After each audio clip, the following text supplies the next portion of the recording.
بچه ما اومدیم راجع به مفهومی به اسم عزت نفس صحبت کردیم. گفتیم عزت نفس یعنی چی؟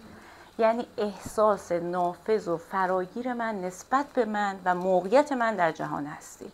یعنی من چقدر خوبم، چقدر خواستنیم، چقدر دستاورد دارم، چقدر منو میخوان و اینکه چقدر احساس گناه یا شرم دارم. خب بعداً جامعه اومد گفت که نه، اسم این اعتماد به نفسه و این دوتا قاطی شد با هم دیگه و ما گفتیم این دوتا با هم فرق میکنه. اعتماد به نفس گفتیم یه چیزیه که من توانایی کاری رو دارم، مثل که من اعتماد به نفس سخنرانی کردن دارم ولی اعتماد به نفس رقصیدن ندارم، وابسته به اون کاریه که من انجام میدم.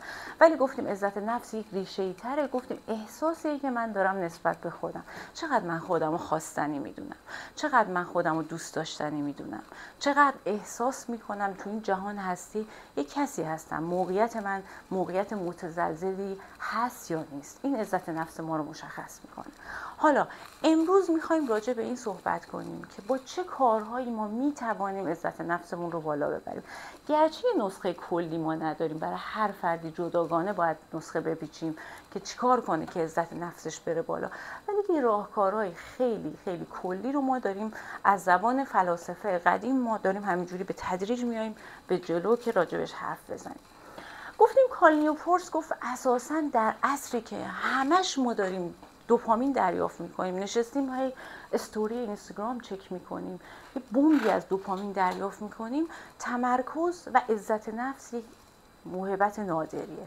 یعنی اگر شما یه تمرکز متوسطی تو این جهان هستی دارین، بردین، برنده، چه تو کارتون، چه تربیت فرزندتون، چه در ارتباطتون با آدما، شما برنده شدید. اما چجوری اینو میتونیم ایجاد کنیم؟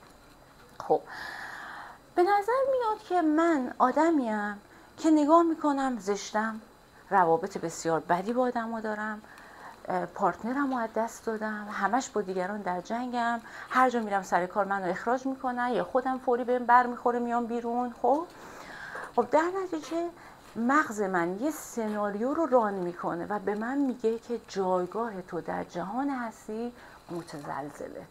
خب آیا این پیامی که میده درسته؟ بله، چون واقعا مثلا هم پرخاشگرم، هم با همه دعوا دارم، هم طلبکارم، این چرا زنگ نزد، اون چرا نیومد، اون چرا نرفت، نمیدونم هیچ موقعیتی تو جهان هستی ندارم، هیچ دستاوردی ندارم، 50 سالم هیچ کاری پیدا نکردم، هیچی ندارم دیگه. خلاصه مغز من سناریویی رو که میده بیرون اینه که من جایگاهم در جهان هستی متزلزله و این سناریو آیا درسته یا نه؟ بله. چه علائم بیرونی داره بچه‌ها؟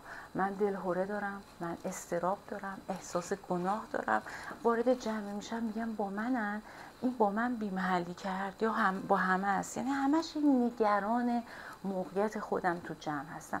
بنابراین یکی از نشانه های عزت نفس پایین چیه بچه‌ها؟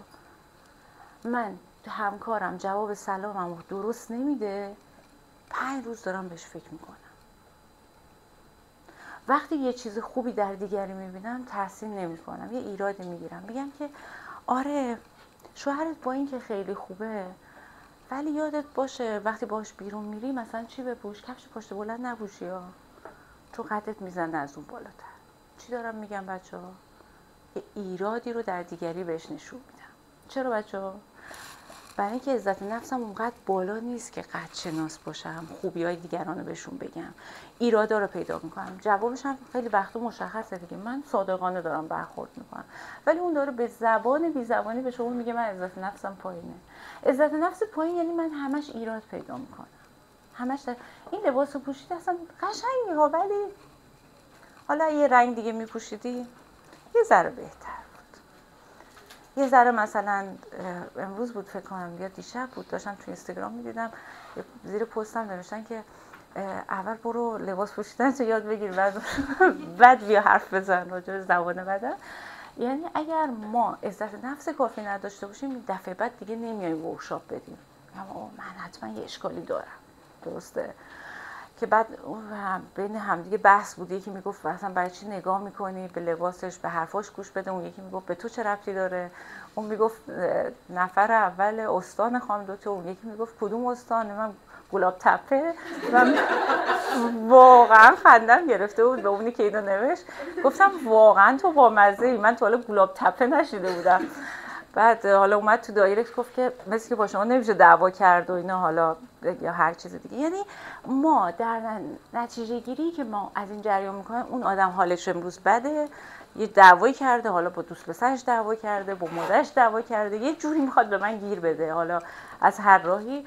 و شما باید حواستون باشه که اون موضوع شما نیستید، موضوع حال بد اون آدم در اون لحظه.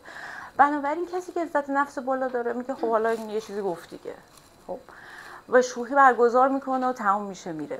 ولی اگر عزت نفسش پایین باشه، داره مدت‌ها به این موضوع فکر میکنه که چرا این آدم به من گفتش لباس پوشیدن تو برو درست کن.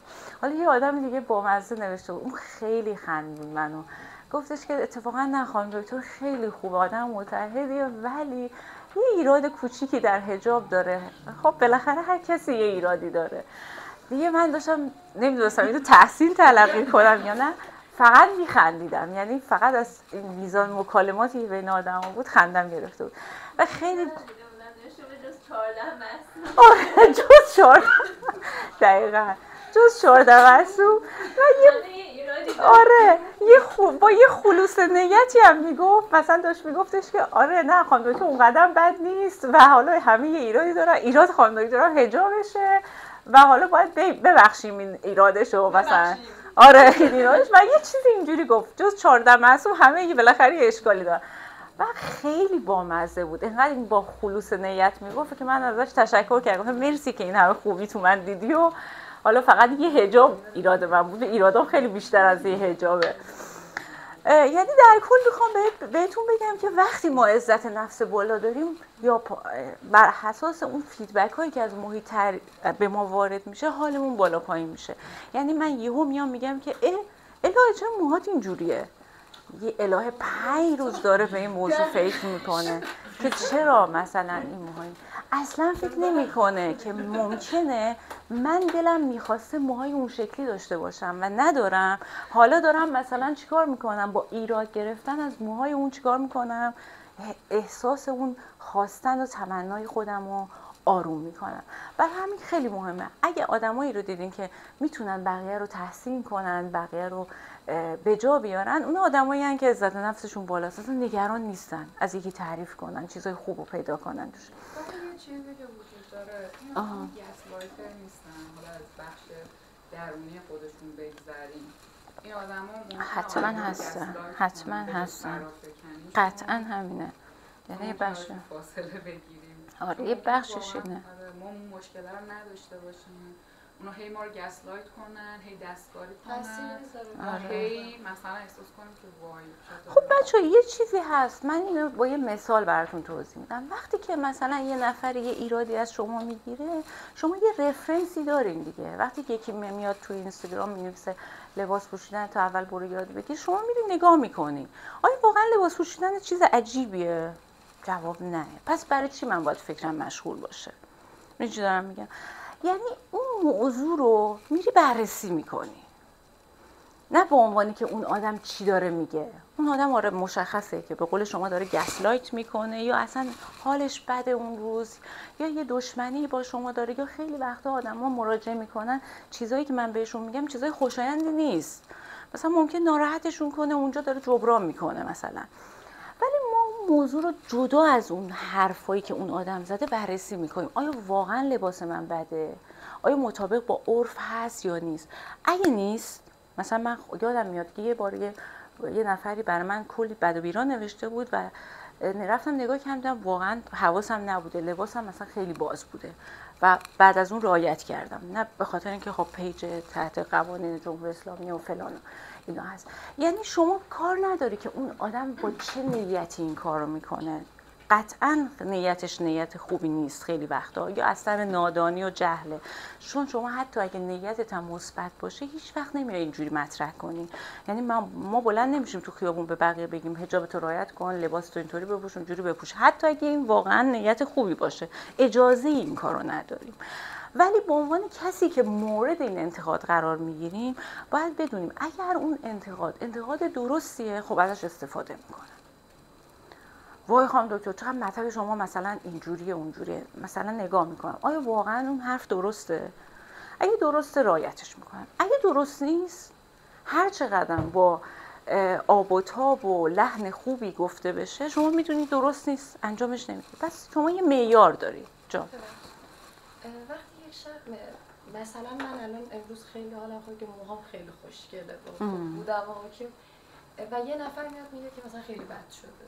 وقتی من حالم اون لحظه بد میشه دارم به این فکر کنم که وای بده، زشته، عزت نفس من پایینه. آره. چون تو باید به اینو بدونی که آقا جان من اصلا در مورد مدل مو که اصلا خیلی سلیقه است. میدونی چی دارم میگم؟ اصلا نمیتونیم بگیم که یه معیاری مثلا یه سری فر دوست دارن یه سری صاف دوست دارن، بنابراین خوب و بد معنا نداره. یعنی سلیقه من اینه، سلیقه شما اونه. من الان این رنگی پوشیدم شما اون رنگی پوشیدم. بنابراین کسی که میگه بده یا خوبه برای کی بده؟ جواب اینه من اینجوری میپسندم. مرسی از اینکه سلیقت رو به من اعلام کردی ولی من اینجوری میپسندم و قطعا ما اجازه نداریم این نظر رو اعلام کنیم به دیگران آیا این خوبه یا بده، چون اولا یک از ما سوال نشده، دوما وارد شده. حتی اگه از ما سوالم بشه ما تراپیستش نیستیم، ما قرار نیست چیزی رو اصلاح کنیم، فقط یه جا ما اجازه داریم نظرمون رو بگیم، اونم تو اتاق درمان با عنوان تراپیست. بقیه جا ما اجازه نداریم. حتی از من بپرسن مدل موهای من قشنگه، حتی اگه به نظر من خوب نباشه برای اون خوب بوده که انجام داده. یعنی بحث سلیقه است. یعنی یادمون باشه بچه‌ها بیشتر دنیا بحث تفاوته، بحث سلیقه است.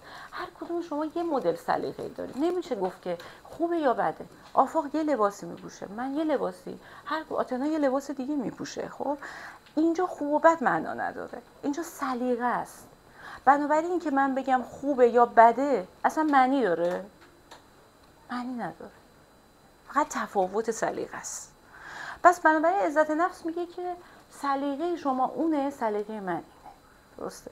اینو به خوبی و بدی تعبیر نمیکنه که الزاما من برم به این فکر بیفتم که آقا من رفتم یه روزمو خراب کردم برای اینکه دوستم به من گفته زشته، چون اصلا زشتی معنا نداره اونجا. حالا فرض بگیرید واقعا من عزت نفسم پایینه، زشتم، هیچ کاری تو دنیا نکردم، هیچ دستاوردی ندارم، با همه دعوا دارم، هر جا میرم سر 2 روز منو میندازن بیرون یا خودم قهر میکنم میام بیرون. من باید چیکار کنم؟ سوال اینه که عزت نفسمو چجوری بالا ببرم؟ یکی از راه حل‌ها چیه بچه‌ها؟ اول اینکه پذیرش و آگاهی. آفرین. من بدونم دقیقاً چی میخوام، چطوری. یعنی اون باورهای بنیادیمو بشناسم که من دوست داشتنی نیستم، من بی‌عرضم، من خوب نیستم. همه اینا رو بشناسم و بدونم از کجا اومده که بپذیرم مثلا این چیزی که من دارم دقیقاً از خود من نیست، یه چیزیه که من دیدم و یاد گرفتم یا به من این حس رو دادم. فکر می‌کنم پذیرش و آگاهی درون خود خیلی کمک می‌کنه.